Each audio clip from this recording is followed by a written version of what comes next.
Okay, thank you very much. Thank you very much, everybody. Just to introduce what I am. I'm an accounting professor, actually, not a engineer or a systems person or anything. And I feel a little bit like a French poodle in front of a whole lot of English bulldogs. Someone just said go.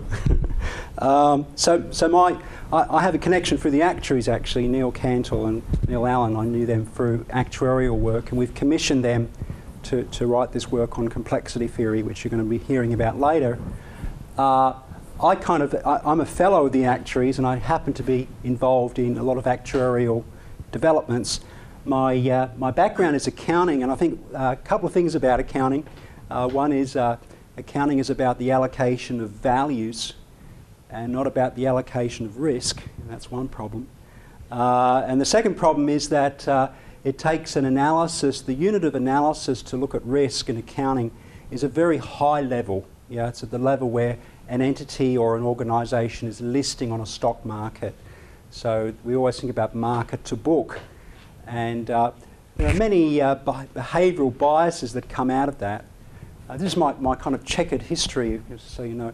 I was at Imperial College London until recently, lots of scientists running around. And you know, it was very difficult to have a conversation with them about risk because their view about risk is very deep impact, doesn't happen very often. Accountants tend to look at risks that happen all the time. So, and I think the actuaries think about, what is it, 1 in 100, right? So somewhere it's in between, okay. So I'm talking a little bit about, the title was given to me by Neil, so as soon as I saw the title, it didn't seem to correspond with my knowledge. I pressed the emergency button on Amazon and immediately ordered about 7 or 8 books on the topic, and tried to speed read through them last night before I came here. Still don't think I understand everything.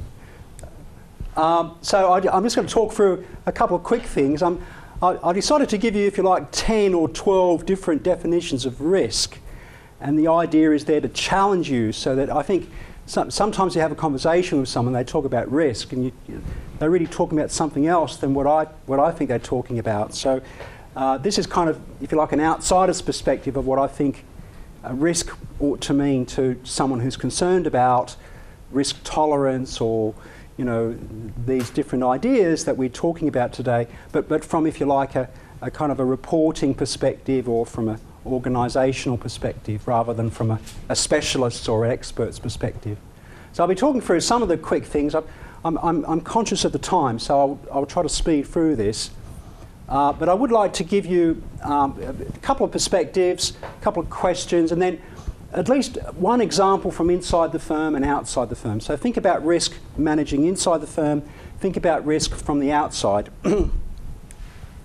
Okay, and some of the issues are to do with, you know, these, if you like, the parameters. You know, you might think about these as the parameters that are informing the risk appetite. You know, these are some of the issues, some of the headlines to do with, you know, commissions, investors, you know, visibility, and then sustainability. And I'm going to come back to sustainability a few times in the talk to give you an idea from an accountant's perspective how that might differ from, if you like, a sustainable development discussion you have with a scientist or someone from the United Nations or something.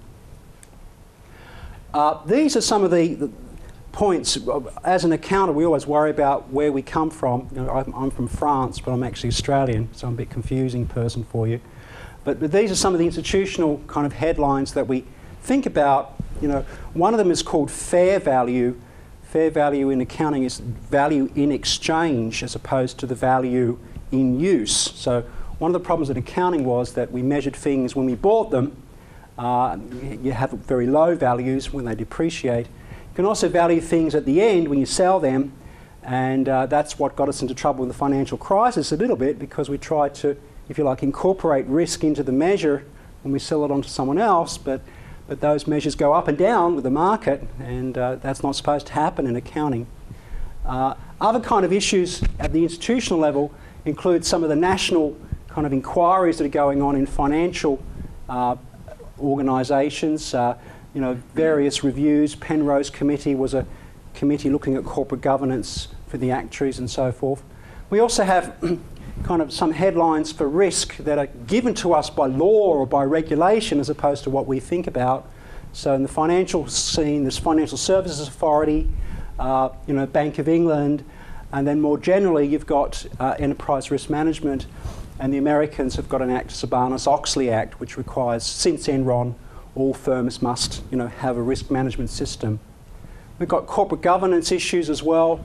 So the Hermes, various inquiries at the UK level which govern how firms should behave. That also has implications for risk tolerance. And then you've got implications for measuring performance. Again, the legal requirements, I've kind of covered that in the last slide, but just to highlight the recent review of the financial sector in the UK post-crisis. So David Walker talks about this idea of high-level risks organisations have to worry about, the appetite and the tolerance to risk.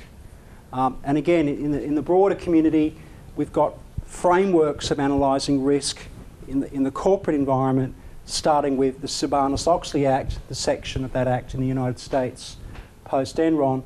And we've got these frameworks, I'll define this one in a minute, the Committee of Sponsoring Organisations, and that's how, if you like, accountants define risk, and perhaps it's not a very good way of thinking about risk moving forward.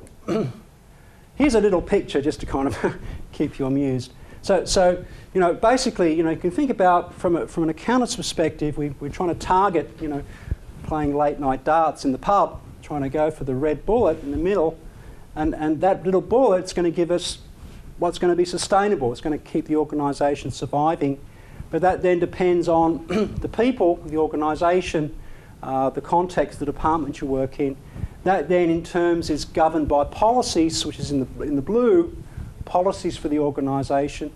And then finally the management and the board has oversight of that, and then they interact with the environment, regulators, markets, and politicians and so forth.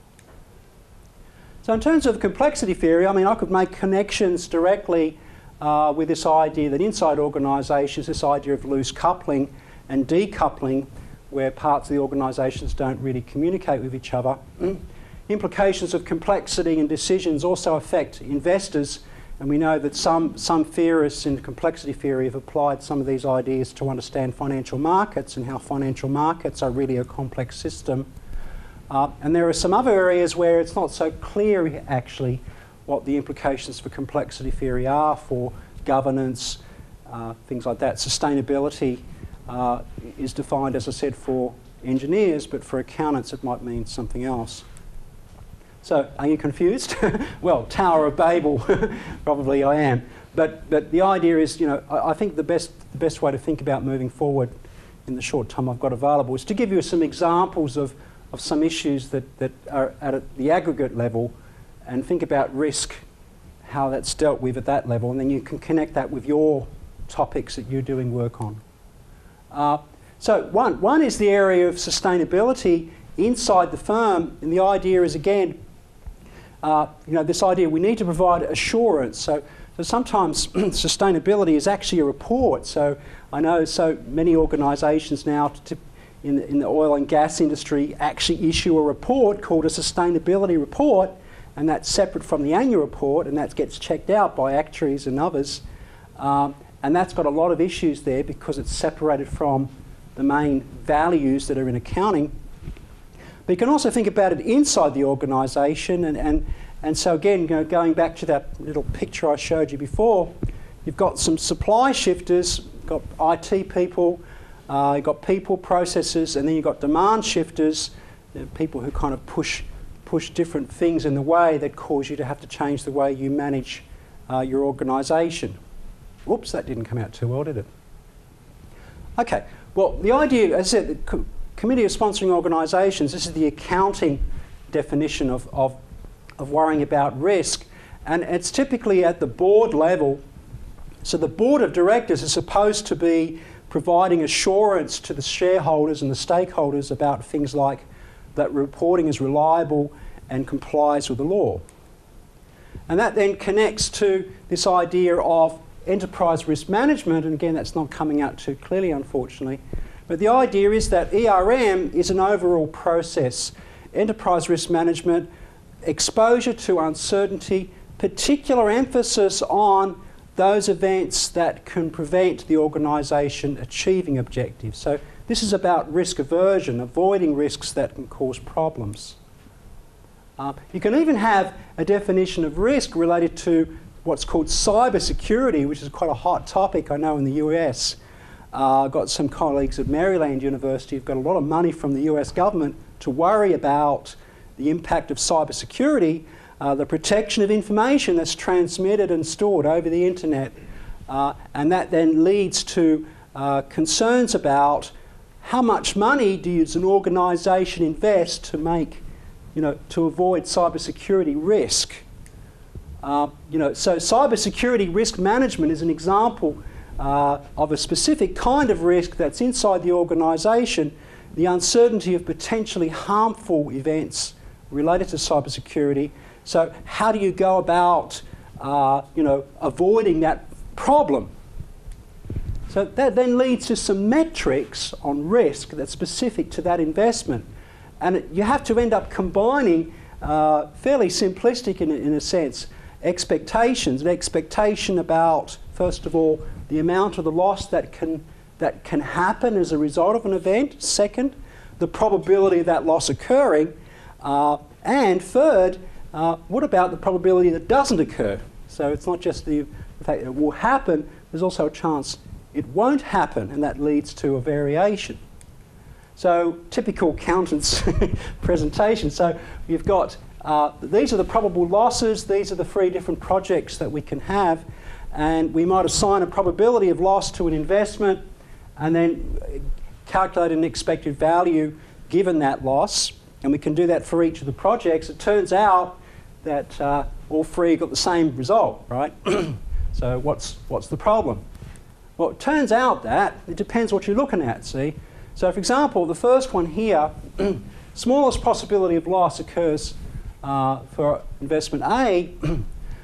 The largest probability of no loss, okay, 60% is for project B.